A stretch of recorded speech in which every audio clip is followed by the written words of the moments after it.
membuat kami terkagum-kagum Tuhan akan perbuatan-Mu Tuhan. Mari Tuhan Yesus, haleluya. Dan Kau ku sembah, yes Lord. Dan Kau ku sembah, Yesus Tuhan. Engkau ku sembah,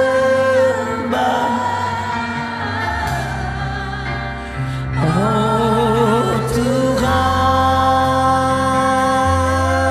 Yesus. Engkau ku sembah, we worship you Jesus. Kau ku sembah, oh Tuhan yang selalu membuat kami terkagum-kagum. Ku sembah, penolong kami, sahabat kami. Oh Tuhan, Kau ku sembah, Kau ku sembah, ku sembah. Haleluya, haleluya. Kau ku sembah, oh Yesus. Kau ku sembah,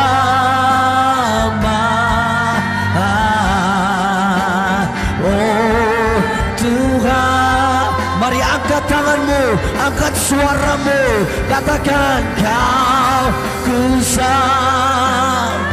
Haleluya Yesus. Engkau ku sembah, oh Yesus. Kau ku sembah,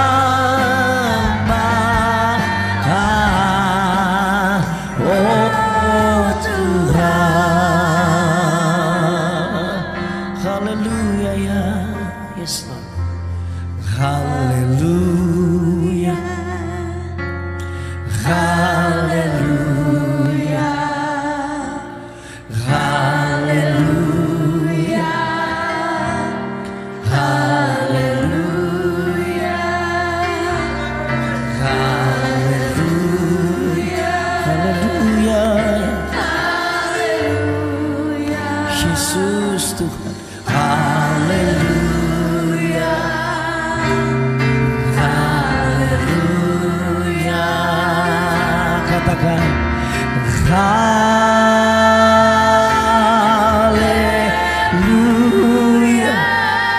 Ini persembahan kami Tuhan, korban syukur kami. Haleluya, haleluya,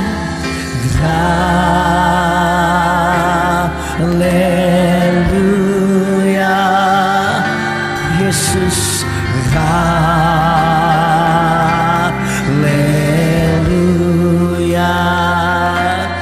haleluya,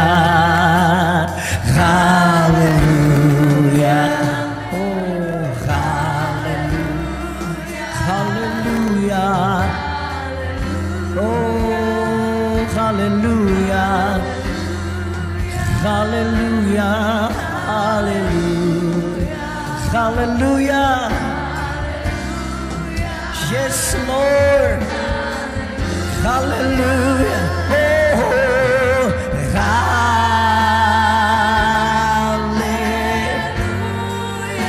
hallelujah, hallelujah, hallelujah, yes,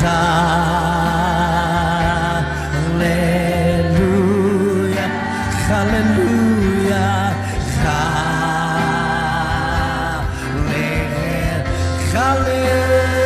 Haleluya, haleluya, oh Yesus Tuhan. Haleluya, oh haleluya,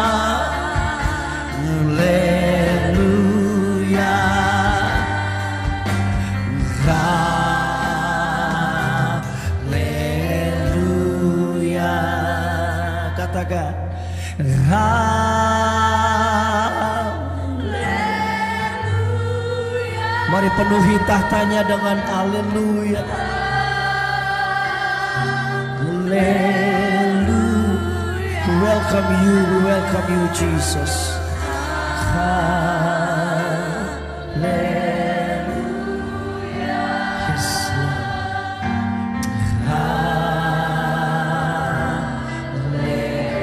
Segenap hatimu katakan haleluya.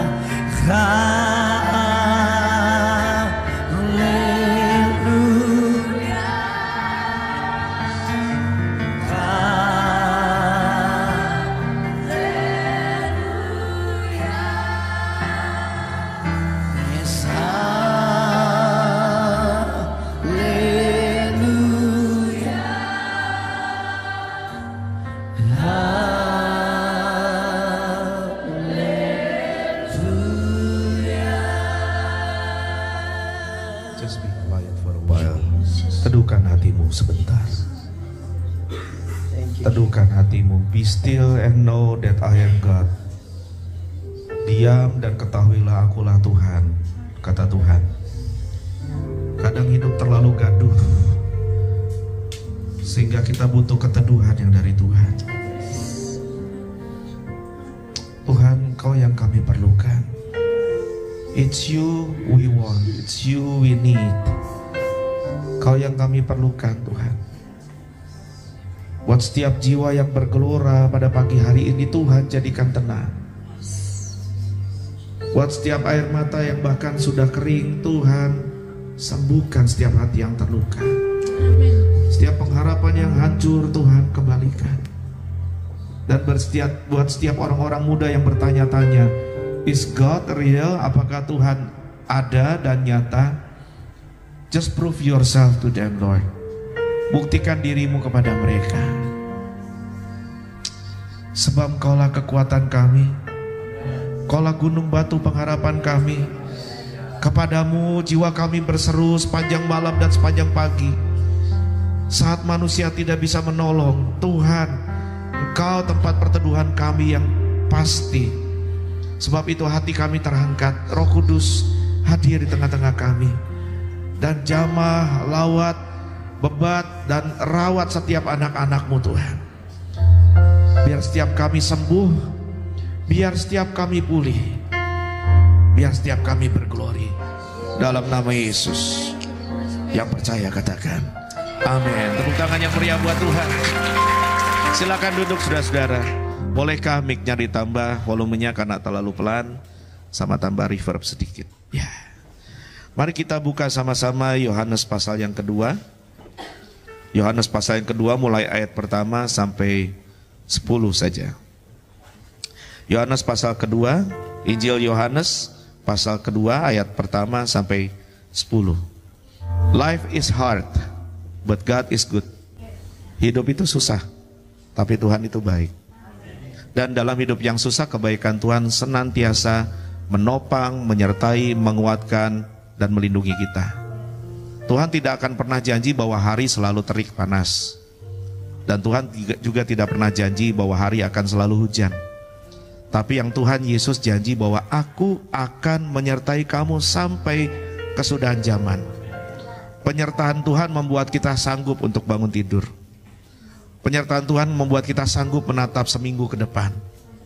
Penyertaan Tuhan membuat kita sanggup menatap masalah-masalah dan pergumulan yang sedang kita hadapi.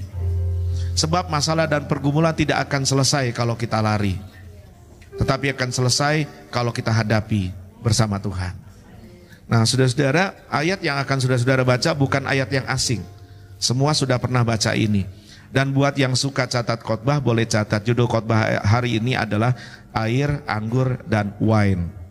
Yuk kita baca sama-sama ya. Ayat 1, bapak-bapak saya ayat 1 yang ganjil, saudara yang genap ya saudara ya. Ayo demikian firman Tuhan. Pada hari ketiga ada perkawinan di Kana yang di Galilea, dan ibu Yesus ada di situ. Ayat 2. Yesus dan murid-muridnya diundang juga ke perkawinan itu. Ketika mereka kekurangan anggur, kekurangan wine lebih tepatnya ya, karena ini pesta pasti minumnya wine bukan minum anggur ya. Anggur itu dikunyah ya. Ibu Yesus berkata kepadanya, mereka kehabisan anggur. Ayat 4. Kata Yesus kepadanya, mau apakah engkau daripadaku, Ibu? Saatku belum tiba. Tetapi ibu Yesus berkata kepada pelayan-pelayan, apa yang dikatakannya kepadamu, buatlah itu. Ayat 6. Di situ ada 6 pelayan yang disediakan untuk membuat seorang telur yang ada pada pembeli. Masing-masing isinya 2-3 bujur. Yesus berkata kepada pelayan-pelayan itu, isilah tempayan-tempayan itu penuh dengan air. Dan mereka pun mengisinya sampai penuh. Ayat 8.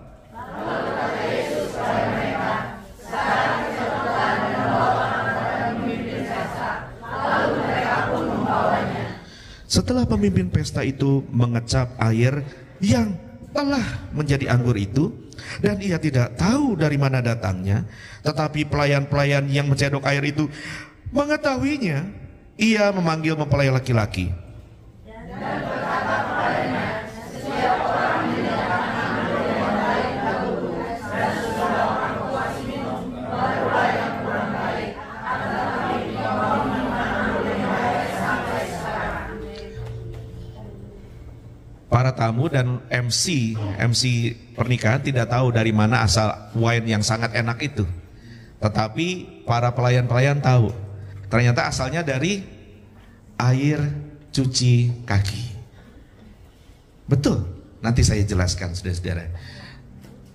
Pada pembacaan ayat ini ada sebuah pesta. Pesta paling penting dalam hidup manusia. Nomor 2, setelah pesta baptisan. Setelah acara baptisannya itu pernikahan. Kenapa saya bilang baptisan nomor 1? Karena keputusan Anda untuk menerima Yesus sebagai Tuhan dan Juru Selamat dan bertobat dari dosa kita adalah keputusan yang berdampak kekal. Bilang sama-sama kekal. Bilang sama-sama selama-lamanya. Colek sebelahnya, bilang selama-lamanya. Tapi, bilang sama-sama tapi, pernikahan. Udah, saya lanjutin aja ya. Pernikahan itu keputusan terpenting. Penting atau tidak? Penting. Nomor berapa? Nomor 2. Kenapa? Karena saudara-saudara, kalau keselamatan kita berdampak kekal, maka pernikahan kita berdampak seumur hidup. Yang pertama berdampak kekal, yang kedua berdampak seumur hidup. Happy Sweet 17 pernikahan wedding anniversary buat Pak Odi sama Bu Riri. Cie. Lagi lucu-lucunya kan kalau Sweet 17 ya. Lagi gemes gitu. Gemoy. Itu berdampak seumur hidup karena dalam pernikahan Kristiani tidak mengenal perceraian ya. Nah, oleh sebab itu saudara-saudara pasti untuk menyiapkan pesta pernikahan dibutuhkan persiapan yang matang dan tidak mungkin ada orang yang asal-asalan.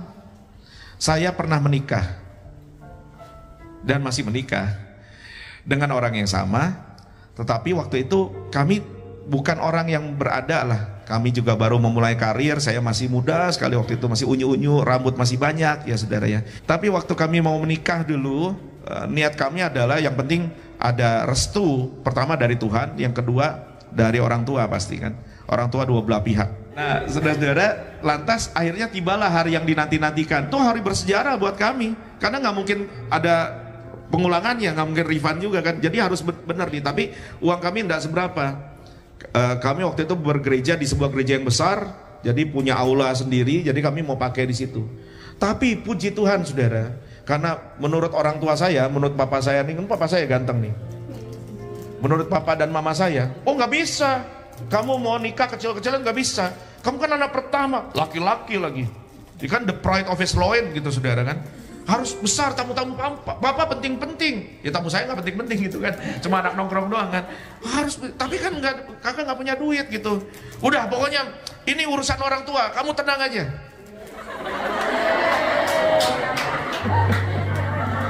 Tapi bener loh saudara, ini niat kami sanggup beneran kalau cuma berapa puluh juta gitu ya, cuma berapa belas juta kami sanggup nikahan di gereja dengan makan puas pasti. Tapi kalau nyewa aula gede dengan full band segala macam, wah rasanya nggak bisa. Tapi oleh karena kemurahan papa Lantas dibayarin saudara ya. Dan pesta itu lumayan mewah ya di Kelapa Gading Sport Club. Ini bukan promo saudara ya. Di ruang yang paling tengah. Jadi kalau naik tangganya tuh melingkar ke atas kayak ular di atas pagar. Lantas di ruangan tengah, wah gede sekali. Jeng jeng jeng jeng. Waduh. Istri saya waktu itu masih langsing, saya juga masih langsing. Sekarang kita udah pada langsung saudara ya. Dan kalau sampai kejadian yang kita baca hari ini terjadi di pesta kami, Anda kebayang nggak malunya? Mari kita lakukan wedding toast. Jangankan wine-nya, cunyuknya udah habis, kambing udah habis, nasi goreng udah habis. Waduh, itu pasti malu. Jadi orang kalau mau melakukan pernikahan pasti persiapannya matang, benar nggak saudara? Tabungannya lama dan milih jodohnya juga harus lebih lama dari nabungnya. Karena konsekuensinya seumur hidup. Tapi buat saudara-saudara yang sudah terlanjur menikah dengan pilihan yang salah, kalau nasi sudah jadi bubur, carilah cakwe dan kecap asin. Maksudnya nikmati saja. Tidak mungkin Anda kembalikan barang yang sudah dibeli dari toko, tidak dapat dikembalikan. Pulangkan saja, nggak bisa. Tidak bisa. Nikmati saja kesalahan pilihan saudara, sambil terus bergumul dan berdoa supaya Tuhan merubah dia lewat kita. Amin. Dia tidak mungkin berubah kalau kitanya nggak berubah. Aku berubah, sungguh ku berubah, waktuku serahkan hatiku. Aku berubah, sungguh ku berubah, waktuku serahkan semua. Tahu nggak? Tuhan tuh nggak tertarik sama saudara cuma kelebihanmu saja, kesabaran Anda, kepintaran Anda. Enggak. Tuhan tuh tertarik juga sama kelemahan Anda. Makanya Yesus mati buat kita selagi kita masih berdosa, kata surat Roma. Jadi jahatnya Anda, nyinyirnya Anda, rendah dirinya Anda, tinggi hatinya Anda, dosanya Anda, cabulnya Anda, Tuhan mau bantai semua supaya karakter Kristus mau dia pindahkan ke dalam kita. Tapi kita harus bersedia melepas semua itu. Tidak boleh lagu kita, aku masih seperti yang dulu. Nah, kita harus berubah supaya pasangan kita berubah. Cuma balik ke urusan tragedi pernikahan, tragedi pesta kawin gini. Ini malu nggak kira-kira keluarga? Pasti malu kalau sampai ketahuan. Mempelai juga pasti udah mempersiapkan itu hari yang paling bagus, paling istimewa dalam hidup mereka. Tapi sesuatu terjadi, ada masalah, wine habis. Tahu nggak saudara? Surprise, news flash, dalam hidup masalah tidak pernah datang dengan mengetuk pintu. Dia selalu datang, menghadang, kadang menghujam dengan mengagetkan. Nah, buat saudara-saudara yang hari ini sedang berhadapan dengan masalah, kisah ini membuat kita punya pengharapan bahwa gini, di saat titik di mana seharusnya bukan cuma kedua mempelai, tetapi keluarga besar kedua belah pihak akan mendapat malu yang besar di kampung itu, di kota Kana itu pasti akan jadi bisik-bisik tetangga, Pak Bu. Tahu nggak lo? Mana tuh kawinan si itu, si Aliong? Itu, nggak ada, wine-nya habis, malu. Bener ya? Tuh kawinan si itu tuh, mewahnya, megahnya, masakannya nggak enak. Itu keluhan yang saya suka dengar kalau bapak ibu udah selesai meninggalkan lapangan upacara biasanya. Cateringnya siapa sih? Nggak enak. Nggak enak banget sih. Cuma kalau saya mau nanya balik gini, kok habis? Bungkus lagi. Jadi gini, pada intinya semua kita, satu, nggak ada yang mau kena masalah, benar nggak? Kedua, nggak ada yang mau malu. Tahu nggak saudara-saudara, seringkali saya harus sadari gini, Tuhan itu berdiri di sisi orang yang dipermalukan. Makanya kejadian ini ada. Dengan kata lain saya mau bilang gini, buat saudara-saudara yang menghadapi masalah yang besar, pergumulan yang besar, diambang malu sebentar lagi. Kalau Anda izinkan Tuhan bekerja, tiada yang mustahil dan tiada yang sukar bila Roh Allah turut bekerja. Tiada yang mustahil bagi orang percaya, karena Roh Allah turut bekerja di antara kita. Mujizat masih ada dan mujizat masih terjadi. Buat orang-orang yang sudah tidak sanggup menjalani hidup ini, selalu ada pertolongan buat orang-orang yang mengandalkan Tuhan. Cuma kalau saya boleh kasih catatan, nyari Tuhannya jangan sesudah ada masalah. Cari Tuhan sebelum ada pesta nikah, sebelum Anda berhadapan dengan pergumulan bisnis, sakit penyakit, atau masalah apapun. Libatkan Tuhan dalam perencanaan, kata Yakobus pasal 4. Kebanyakan kita, ini saya nggak ada di catatan, tiba-tiba kepengen ngomong gini. Kebanyakan kita mengambil keputusan tergesa-gesa, dengan ego, dengan insting. Tuhan, Alkitab tidak pernah mengajar orang Kristen berjalanlah dengan insting. Enggak, berjalanlah dengan iman. Iman timbul dari pendengaran akan firman. Kalau firman belum muncul, kalau rema belum ada, kalau Tuhan belum ngomong, Anda tidak punya iman untuk melangkah. Berarti kalau Anda belum punya firman, Anda melangkah, itu bukan iman, tapi sembrono. Dalam keputusan bisnis, buang modal gede sekali, tidak pernah gumulin, tidak pernah puasain, tidak pernah doa, tidak pernah minta nasihat para pemimpin rohaninya, tidak pernah didoakan terlebih dahulu. Tetapi ini kesempatan nih, cuan nih, ambil. Dan saya harus berkata bahwa ini dilakukan oleh semua orang, termasuk pendeta. Pendeta juga jatuh di sini. Saya tahu ada banyak pendeta main robot trading kemarin. Geleng-geleng kepala saya, ngapain pendeta mainan begitu? Udah tahu itu. Nah, gini saudara-saudara. Tetapi, ini kabar baiknya, tangkap baik. Dalam kesalahan kita pun, tangan Tuhan masih bisa bekerja menolong. Apa Anda pikir saya tidak pernah bikin kesalahan? Banyak. Tapi dalam kesalahan keputusan saya pun, yang impromptu itu, yang impulsif itu, yang gegabah itu, sekalipun saya harus menanggung akibatnya dan menghadapi masalahnya, tetapi tangan Tuhan yang sama yang menolong pesta nikah ini juga bisa menolong saudara dan saya. Mujizat masih ada. Dan hari itu saya yakin mereka kurang perencanaan, karena yang jumlah yang datang pasti sesuai dengan undangan yang keluar. Bahkan Yesus jauh-jauh diundang dari Nazaret datang ke Kana. Ini pasti gede-gedean punya. Kenapa bisa habis wine-nya? Kurang perencanaan. Tetapi karena mereka mungkin karena dekat sama keluarga Maria, keluarga Yesus, dan mereka mengandalkan Tuhan, Tuhan selalu punya cara. Tuhan selalu punya cara. Tuhan selalu punya cara. Dan kalau Tuhan bekerja, jangan ukur cara kerja Tuhan dengan cara kita. Ada saatnya yang sakit disembuhkan Tuhan. Ada saatnya yang sakit Tuhan kasih ketabahan untuk melewatinya. Ada saatnya ketika kita terlilit utang yang besar, Tuhan kasih mujizat dengan tiba-tiba Tuhan kirim dan utangnya lunas. Atau Tuhan pakai cara yang lain, Tuhan buka kesempatan yang lain untuk Anda putar, Anda bisnis, dan Anda sanggup membayar hutang. Atau masalah itu tidak diselesaikan dengan cara yang supranatural, tetapi Tuhan memberikan Anda kekuatan untuk menanggung akibatnya. Apapun itu, kalau Anda tidak mau dipermalukan di depan manusia, berserulah sama Tuhan. Berseru sama Tuhan. Berseru sama Tuhan. Tuhan tolong, wine-nya habis. Lantas yang tersedia adalah apa? Air. Air apa? Air apa saudara? Air buyung untuk pembasuhan, kata Alkitab yang Anda baca. Yang dibasuh apa? Saya kasih tahu ya. Kalau Anda bertamu di rumah orang Timur Tengah pada masa itu, saudara, Anda naik onta, Anda naik kuda, Anda naik keledai, Anda jalan, dan belum ada sepatu kayak sepatu Gear Jordan, itu belum ada ya. Adanya sendal. Kaki Anda pasti kotor. Waktu kaki Anda kotor, Anda sampai di rumah seseorang, si tuan rumah sudah menyiapkan buyung berisi air untuk membasuh kaki Anda.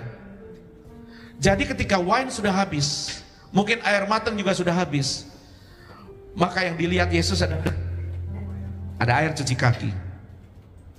Apa yang terjadi dengan air cuci kaki itu? Berubah jadi wine. Dengar baik, tangkap baik. Saudara yang merasa bahwa air cuci kaki itu terlalu buruk dan terlalu bawah dan terlalu jelek untuk dipakai Tuhan, perhatikan baik. Kalau Anda pernah merasa bahwa dirimu terlalu rendah, terlalu jelek, terlalu kecil, terlalu bodoh, terlalu tidak berdaya untuk dipakai Tuhan, saya katakan pikiranmu salah. Karena justru dalam kisah ini Tuhan pakai sesuatu yang gak masuk hitungan, sesuatu yang gak masuk akal, dipakai Tuhan untuk mendatangkan kemuliaan bagi namanya dan mendatangkan pertolongan bagi anak-anaknya. Tepuk tangan yang meriah buat Tuhan. Waktu saya sakit, saudara, ini orang tua saya mengantar dari rumah sakit muter-muter di Jakarta sampai ke Singapura karena kami bukan orang berada, saudara ya, harus naik ke Batam dulu. Papa saya ada pelayanan di Batam, dari Batam naik ferry. Itu Tuhan pakai orang-orang yang tidak masuk akal untuk menyatakan kasih kuasanya. Begitu kita mendarat di harbor ya Pak ya, di Singapura, ada supir taksi, bukan orang Kristen, kalau saya tidak salah orang Buddhis. Dia lihat saya sedang kesakitan gini. Kami dalam perjalanan mencari penginapan untuk kemudian check-in ke rumah sakit di National Cancer Center di Mount E di Singapura. Dan ketika menahan sakit, terus dia tanya, "Bapak sakit apa?" Gini. Saya jawab sekenanya dengan bahasa Inggris. Dia bilang, "No, kamu akan sembuh." "You orang apa?" gitu kan ditanya, orang Indonesia, orang Kristen. "Oh, you punya Yesus kan?" Pakai bahasa Inggris. "Yesusmu kan dahsyat." Saya dikhotbahin sama orang yang bukan mengikut Yesus. Saya dikhotbahin sama orang yang percaya Yesus. "Yesusmu kan dahsyat, Anda kan Yesusmu pasti sembuh." Lucu nih, saya bilang. Sampailah kami di hotel. Di hotel di lobi ada dua resepsionis, yang satu ireng, yang satu putih, saudara. Ini bukan penglihatannya, beneran orang ya. Dan ketika lihat saya sakit, yang satu yang putih bilang, "Nih kamar segini, agak mahal gitu." Terus bapak saya menanyakan mungkin ada kemurahan, ada yang diskon kamar yang gini. Terus sementara yang hitam lihat kami lagi begini kan, lihat saya lagi gini, tanya, mulai ngobrol sama orang tua sama saya, "Sakit apa?" "Kami ke Singapura mau berobat kanker. Saya kena kanker mau berobat, mau disembuhkan." "Oh gitu." Terus dia carikan diskon yang ada tuh. Dia carikan, "Oh Pak, Bapak di kamar aja, ini ada potongan segini. Temennya yang putih marah, berantem mereka, kita yang nikmati hasilnya.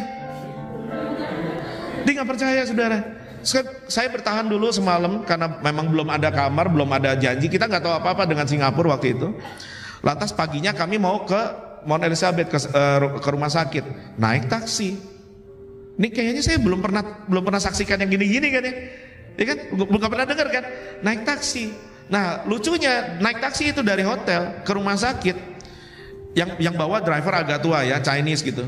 Terus saya sambil baca Alkitab, sambil nahan sakit saya baca Alkitab. Kalau nggak salah, iya Alkitab ini saya pegang, saya baca gitu.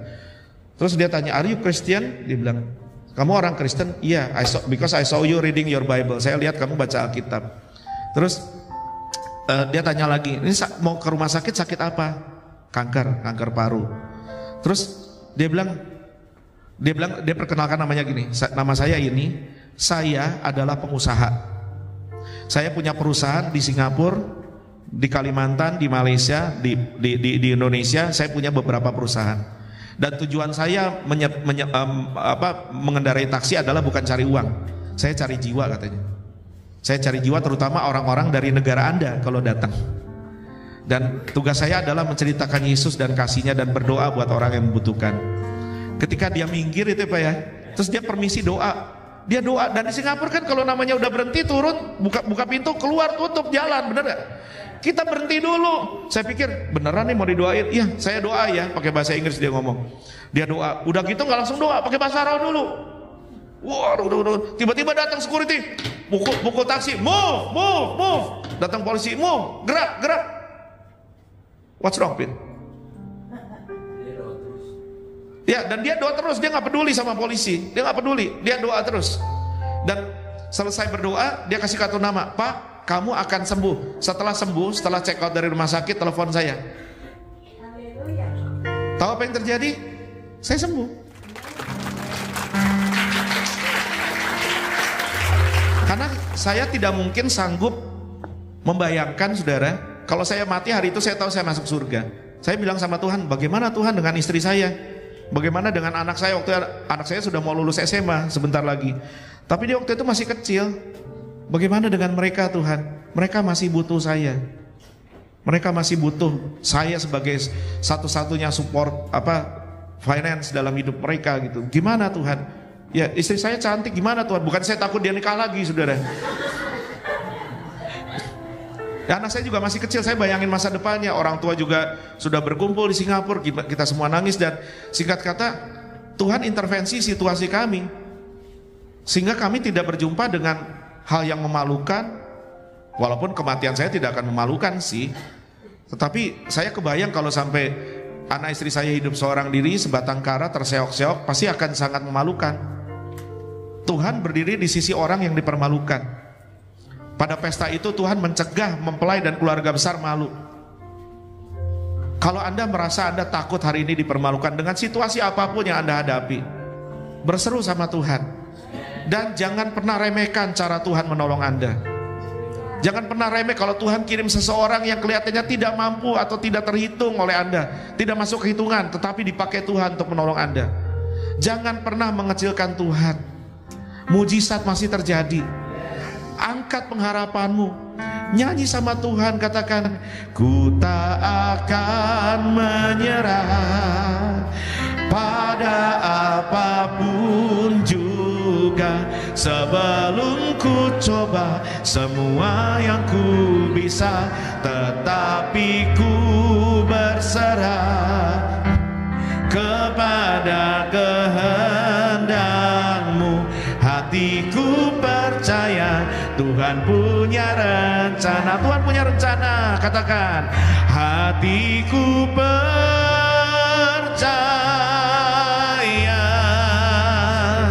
hatiku percaya,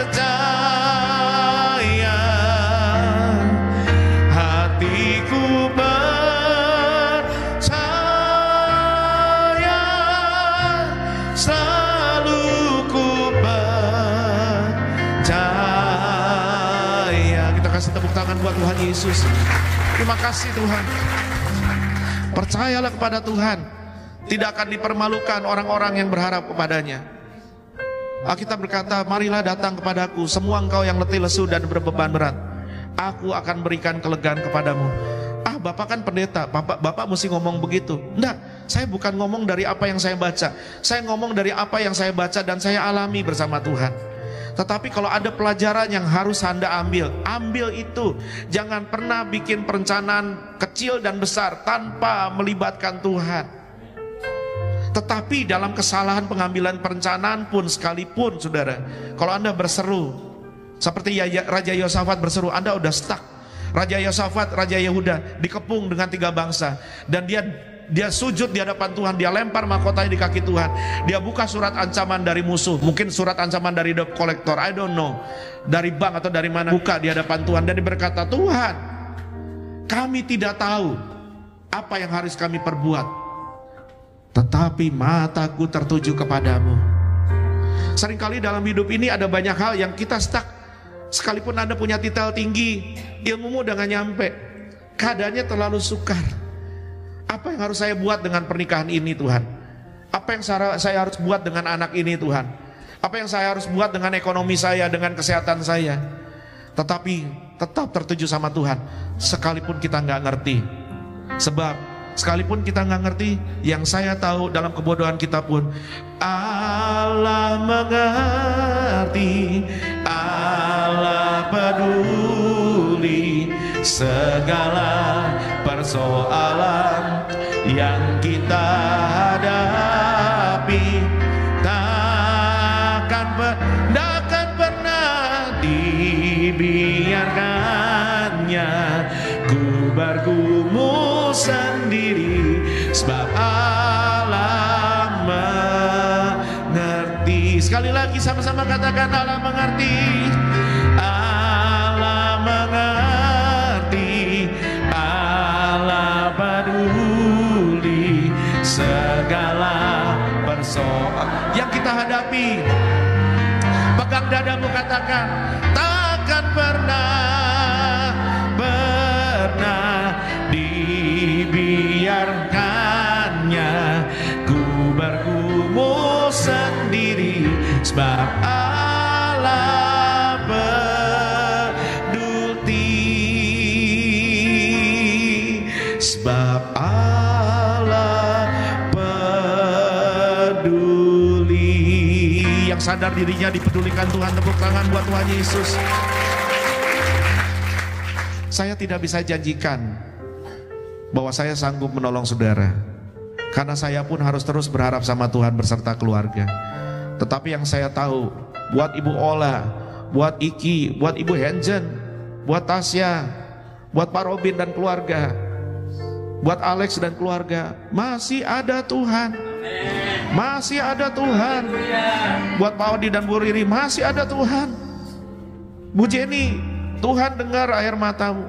Masih ada Tuhan. Bu Mansya, jangan menyerah. Selagi kita masih hidup, masih bernafas, Tuhan masih izinkan kita mengalami dan melihat pertolongan Tuhan yang ajaib. Hanya saja pesan saya, jadilah air. Air itu ditaruh di gelas, bentuknya gelas. Air ditaruh di piring, bentuknya piring. Air ditaruh di mangkok, bentuknya mangkok. Anda harus cukup fleksibel untuk ditegur, dikoreksi, dibentuk, dan diperbaiki oleh Tuhan. Cara Tuhan tidak selalu menurut dengan cara kita. Kalau kita keras, kalau kita jadi batu es, ketika dibentuk patah kita. Jadilah air yang senantiasa bersedia. Sekalipun air cuma air tempayan, air buat cuci kaki, tidak ada yang mustahil. Tuhan pakai segala yang tidak masuk akal untuk mempermalukan orang-orang yang mengandalkan akal, supaya orang-orang yang lemah bisa berkata, aku kuat di dalam Tuhan. Tepuk tangan yang meriah buat Tuhan. Ini S1, S2, S3 udah gak masuk nih baca begini nih saudara. Gak masuk akal. Saya sembuh dari kanker, gak masuk akal. Kemarin saya sudah tertati-tati lagi setelah 4-5 tahun lolos. Yang seharusnya kaki kiri sudah dipenggal, sudah dipotong. Tiba-tiba kakinya bengkak lagi, berdarah lagi. Apakah saya berhenti untuk kemudian Sabtu lalu saya tidak datang ke gereja, saya tidak bisa doa. Hari Minggu saya tidak bisa datang. Terus saya mau ngapain?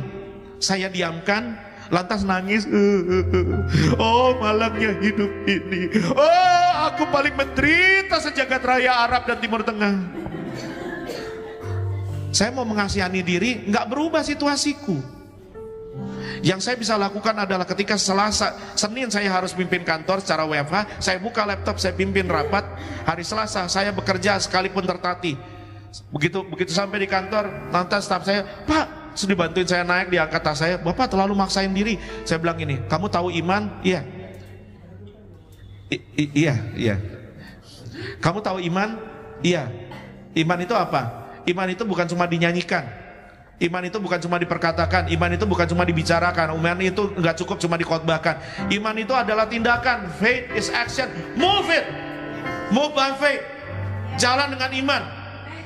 Yang perlu iman bukan cuma Maria, tapi Maria udah bilang sama para pelayan, kalau anak saya Yesus ngomong turutin aja. Mungkin ada kalimat tambahan gini seharusnya, sekalipun gak masuk akal. Kalau Tuhan berkata percaya saja. Percaya saja, percaya saja, dan jangan cukup percaya, tetapi bertindak dengan apa yang Anda percayai. Mungkin jadi tempayan, itu pelayan-pelayan juga butuh iman, Lex. Kan dia tahu ini air apa. Dan Yesus bilang, oh, wayan habis, mau kasih minum tamu-tamu, ada pejabat penting segala macam, Pak RT, Pak Lurah datang, oke, tuh air cuci kaki bawa sini. Mau ngapain sih ini jelema bewok teh? Rek naon ya jelema bewok. Itu bahasa Ibrani ya, bahasa Ibrani. Ya, terus waktu udah dibawa ke Yesus, sama Yesus disuruh apa? Gelas mana gelas? Gelas mana gelas? Ini gelas, tuang. Hah? Tuang. Tapi mereka taat. Udah dituang. Rek naon deui ini si bewok nih. Mau ngapain lagi nih orang bewok nih katanya. Dah, sok bawa masuk ke pesta, kasih ke MC. Gemeter nih. Ini bawa air cuci kaki ke dalam pesta nih. Terus langsung, mari kita wedding toast. Dia angkat tuh air cedok kaki. Kalau Anda jadi MC gimana? Kan Anda nggak tahu tuh. Nggak tahu kan, minum aja. Tapi pelayan, ya dia mau minum tuh. Ya diminum tuh. Ya diminum tuh. Dan ketika diminum, how nikmat sekali. Kenapa? Biasanya orang anggur yang bagus dulu disuguhkan di depan, lantas yang AO, tahu AO, yang murah anggur orang tua menongol belakangan. Tapi kenapa ini anggur yang baik belakangan munculnya? Kok bisa ya? Tahu nggak kenapa? Taat. Selain percaya, Anda buka selebar-lebarnya pintu untuk mujizat bekerja, tapi juga taat.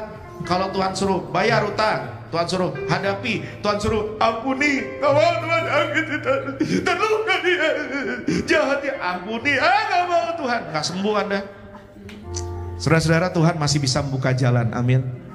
Pulang dari gereja hari ini, jangan tutup imanmu, jangan tutup jalan Tuhan. Biarkan Tuhan jadi Tuhan. Let God be God. Pak, tapi saya udah pikir ini tidak mungkin, mustahil. Let God be God. Pak, nggak bisa Pak, ini hitung-hitungannya nggak masuk. Let God be God. Biarkan Allah jadi Allah. Biarkan Tuhan jadi Tuhan. Kalau saya berdiri hari ini dengan sehat, saya berkata, Tuhan hidup. Tuhan hidup. Hari ini kami bisa makan apa yang kami mau karena Tuhan hidup, bukan karena saya malas. Saya kerja, saya melayani. Tapi Tuhan melakukan bagiannya. Saya membiarkan Tuhan lakukan bagiannya, dan saya membiarkan diri saya melakukan bagian saya. Jangan jadi Tuhan. Gimana cara merubah anak saya? Jangan jadi Tuhan. Tetap lakukan bagian Anda. Nasihati dia, doain dia, cubit dia pada saat dia butuh cubit, sentil dia saat dia butuh disentil.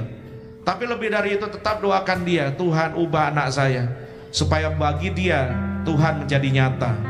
Saya tahu beberapa orang hari ini, mungkin yang di rumah atau yang di ruangan, kecewa dengan Tuhan karena Tuhan tidak menjawab doamu sesuai dengan keinginanmu. Anda sudah jadi Tuhan. Anda mengatur Tuhan menjawab doa Anda harus dengan cara A. Kalau Tuhan mau pakai cara B, biarkanlah. Saya balik lagi ke masalah ini. Kalau Anda jadi pemimpin pesta atau jadi koordinator konsumsi dan Anda tahu wine habis, ketika Anda doa, pengennya apa yang terjadi? Ada orang kirim wine, ada orang kirim, minimal ada Indomaret di sebelah, bisa beli sirup anggur, marjan minimal. Tapi kan cara Tuhan pakai air cadokan. Jangan jadi Tuhan. Jangan jadi Tuhan. Anda dan saya bukan Tuhan. Biarkan dia mengatur dirinya sendiri. Kalau dia membuka mata orang buta, dia bisa. Kalau dia mencelikan telinga orang tuli, dia bisa. Kalau dia membuat orang bisu bernyanyi, dia bisa. Kalau dia bisa membuat orang yang sudah lumpuh puluhan tahun berjalan di samping kolam Bethesda, dia bisa. Let God be God. Let God be God. Air bisa berubah jadi anggur, jadi wine. Ini poin kedua sekarang. Tadi baru poin satu. Poin kedua. Saya tahu Tuhan masih melakukan mujizat, dan Anda sudah berkata amin untuk itu. Tetapi dalam hidup ini Anda sadar nggak gini? Tadi wine yang diminum oleh pemimpin pesta asalnya dari mana? Dari air cedok kaki, ya, oke. Air cuci kaki. Seharusnya wine itu berasal dari mana? Dari buah anggur. Wine berasal dari anggur. Tapi untuk menciptakan wine dari anggur diapain? Wine itu, yang buah yang sudah matang itu, ketika sudah dipetik, saudara, lantas ketika dikumpulkan, nggak langsung jadi wine, jadi anggur. Tapi ketika mau jadi wine, yang pertama dilakukan adalah ditaruh di sebuah wadah begitu, lantas tukang kebunnya masuk semua.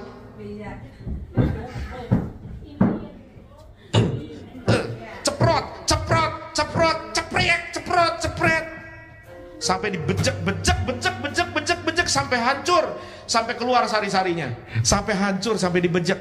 Sekarang saya tanya, sudah selesai proses jadi wine? Belum. Setelah selesai, sari-sarinya dikumpulkan, lantas diapain? Disaring, disimpan, disembunyikan bertahun-tahun. Tahu nggak, dalam hidup ini tidak ada yang instan. Anda mau sukses, Anda mau berhasil, Anda mau diurapi dipakai Tuhan, tidak ada yang instan. Tidak ada yang instan, semua butuh proses. Karena Allah kita cinta proses.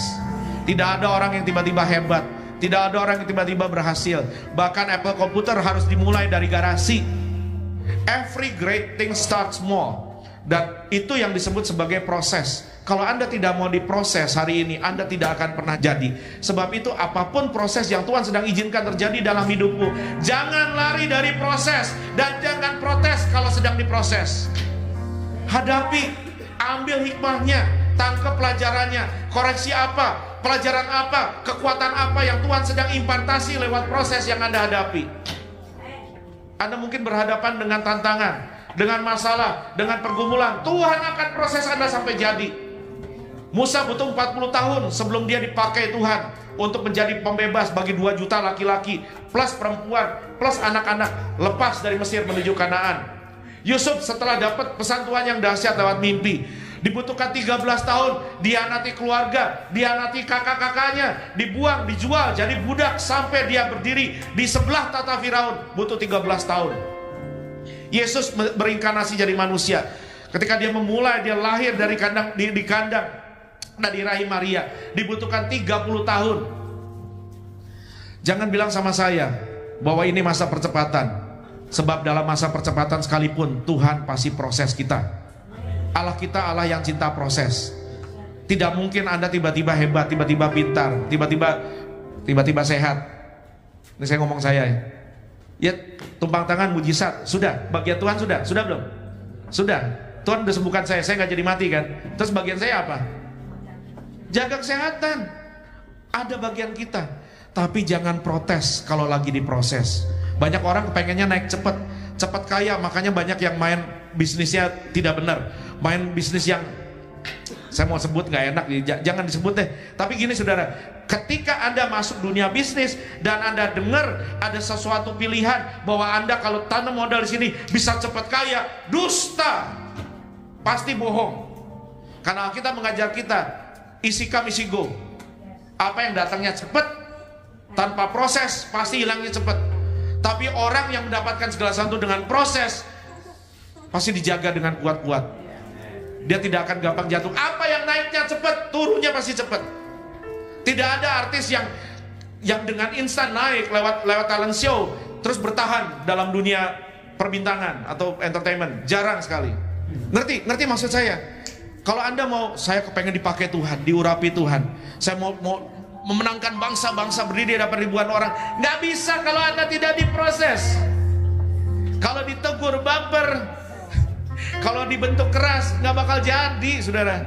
Saya masih percaya proses akan membawa Anda naik tinggi dan jadi manis dan bertahan di sana. Tepuk tangan yang meriah buat Tuhan.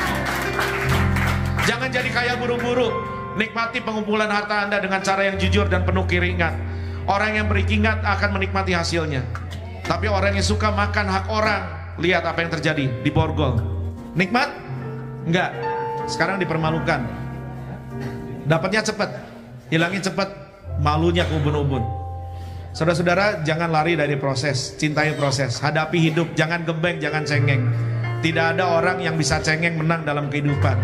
Hidup ini harus ditaklukkan, tantangan harus dihadapi. Jangan lari dari masalah. Ada masalah, nggak ada masalah, bersama Allah tidak masalah. Amin, saudara-saudara. Kalau Anda mau jadi wine, saya kasih tahu. Kalau hari ini anggur habis, 1 kilogram anggur berapa kira-kira? 100.000 ya, sekitar itu ya. Oke, 1 botol wine. Barusan saya ngecek yang standar nih ya, jutaan. Bahkan yang paling mahal seplanet nih, tadi saya baru ngecek nih di Google, 14,6 miliar 1 botol. Waduh, tuh kalau sampai tumpah ya, begitu lagi mau diminum gitu ya, terus ada tumpah setetes, itu pembantunya semua loncat. Iya. Kalau Anda diproses dan nggak protes, Anda jadi wine, nilai Anda begitu.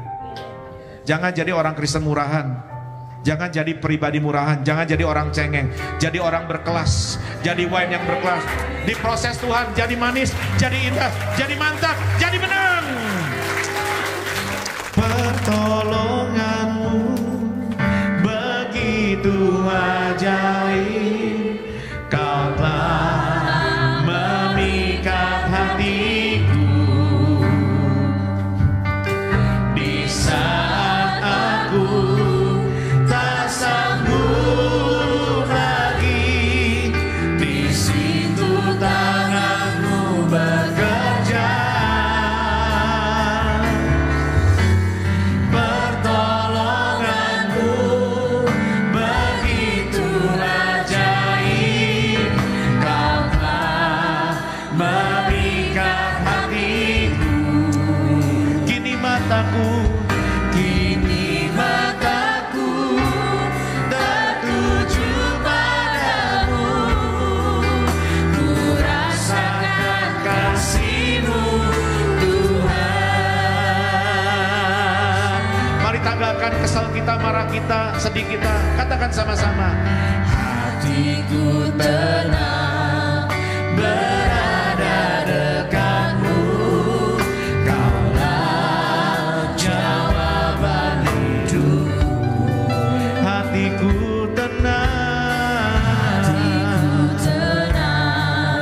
berada dekat. Bawa kami dekat dengan Tuhan. Kau yang pelihara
mari tundukkan. Saudara sudah dengar firman Tuhan. Sebelum kita masuk perjamuan kudus, saya mau tanya sama saudara, adakah saudara hari-hari ini mengalami beban masalah yang berat? Kau sedang menanti-nantikan Tuhan untuk memberikan kau kelegaan. Biarkan Tuhan jadi Tuhan. Dia sanggup menolong kita pada ketepatannya.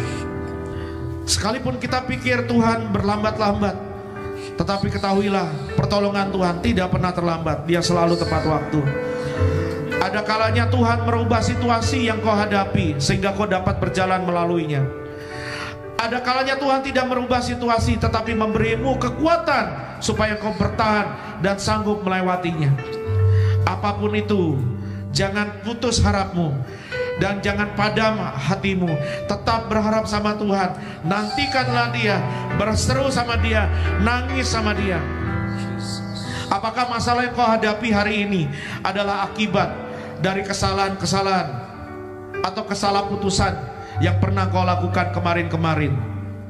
Jangan salahkan dirimu, jangan hukum dirimu.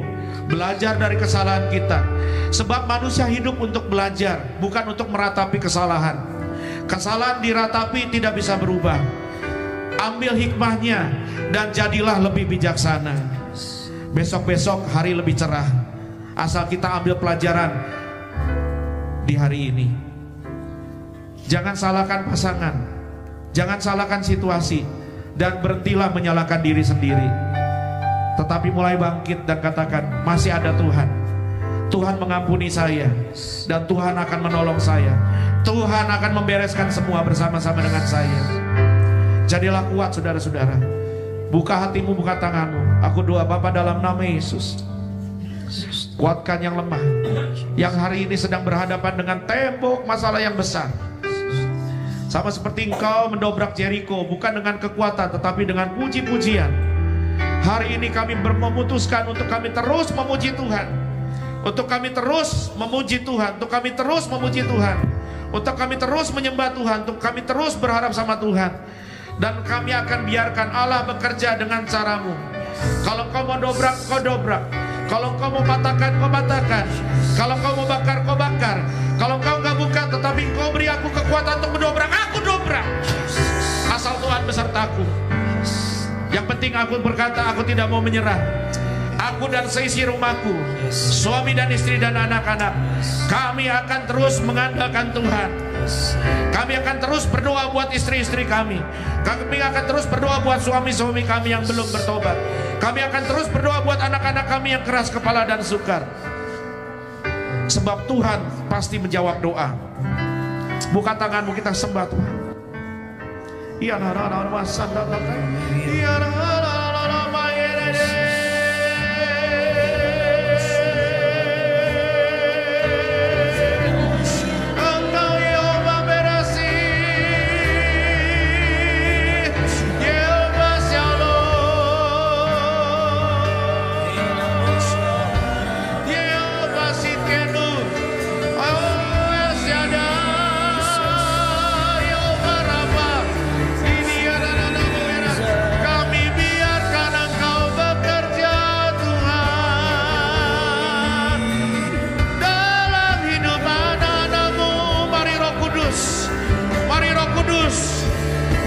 yang susah hatinya, lega-legakan hati-hati yang terasa berat hari ini.